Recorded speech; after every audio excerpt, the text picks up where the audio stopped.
Last 2-1 বছরে Bangladeshi বোলাররা Bangladeshi cricket প্রেমীদের কি পরিমাণ যে আনন্দ দিয়েছে সেটা বলার মতো না। আর অন্যদিকে আবার বাংলাদেশি ব্যাটাররা যে কতটা প্যারা দিছে সেটাও আবার বলার মতো না।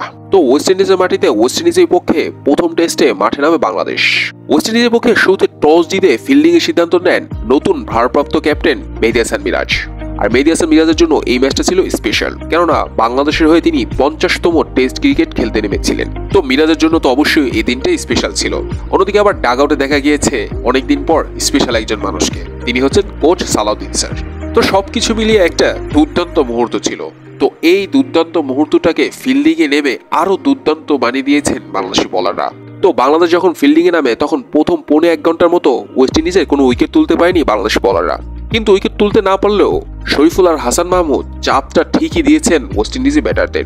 এরপর যখন প্রথমবারের মতো বোলিং চেঞ্জ করে তাসকিন আহমেদকে নিয়ে আসা হয়, এরপরে তাসকিন আহমেদ এসেই বাজিমাত করে ফেলেন। প্রথম আঘাত হানেন ওয়েস্ট ইন্ডিজ শিবিরে, এর কিছুক্ষণ পর আবারও আঘাত হানেন Taskin Ahmed. Back to back 2 wicket হারিয়ে প্রেসারই পড়ে যায় ওয়েস্ট ইন্ডিজ। একে তো রান উঠাতে পারেনি, তারপর আবার 2 উইকেট পড়ে গিয়েছে।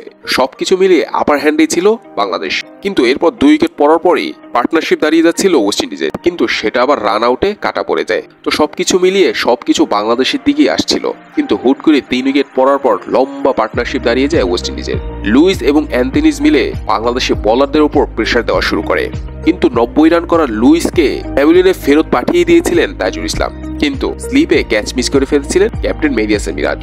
এতক্ষণ পর্যন্ত সবকিছু ঠিকঠাকই চলছিল, কিন্তু এই ক্যাচটা মিস করার পরপরই অনেকটাই হতাশ হয়ে যান বাংলাদেশি প্লেয়াররা। কিন্তু এই হতাশাটা বেশিক্ষণ থাকেনি, কেননা ক্যাচটা মিস করার সাথে সাথে যেই মিরাজ ভিলেন হয়ে গিয়েছিলেন সেই মিরাজই লুইসের উইকেটটা তুলে নিয়ে হিরো বনে গিয়েছেন, যার ফলে এই ক্যাচ মিসের অত একটা খেসারত দিতে হয়নি বাংলাদেশকে।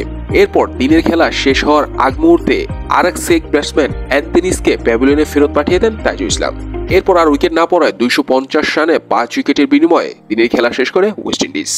এইখানে 7 বা 8টা উইকেট থাকলে আরো বেশি ভালো হতে পারতো, কেননা 300 রান যদি পার হয়ে যায় এখান থেকে ওয়েস্ট ইন্ডিজে, তাহলে বাংলাদেশের জন্য কঠিন হয়ে যাবে, কেননা বাংলাদেশি ব্যাটারদের দ্বারা তো ব্যাটিং হয় না, এটা তো আমরা প্রত্যেকেই জানি।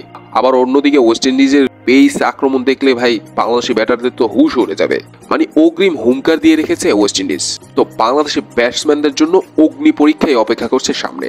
দেশের মাটিতে এই জোকারদের দ্বারা ব্যাটিং হয় না, সেখানে ওয়েস্ট ইন্ডিজের মতো এরকম এক্সক্লুসিভ কন্ডিশনে ব্যাটিং হবে, সেটা ভাবাটাও একটু বোকামি হয়ে যাবে। বাংলাদেশি বোলার তো বাংলাদেশি বোলারদের কাজ ভালো মতনই করে যাচ্ছে। এখন দেখা যাক আমাদের সার্কাসের জোকাররা ব্যাটিং এ নেমে কি করে। তো দর্শক, আপনাদের কি বাংলাদেশি ব্যাটসম্যানদের নিয়ে কোনো আশা আছে? থাকলেও সেটা কত %?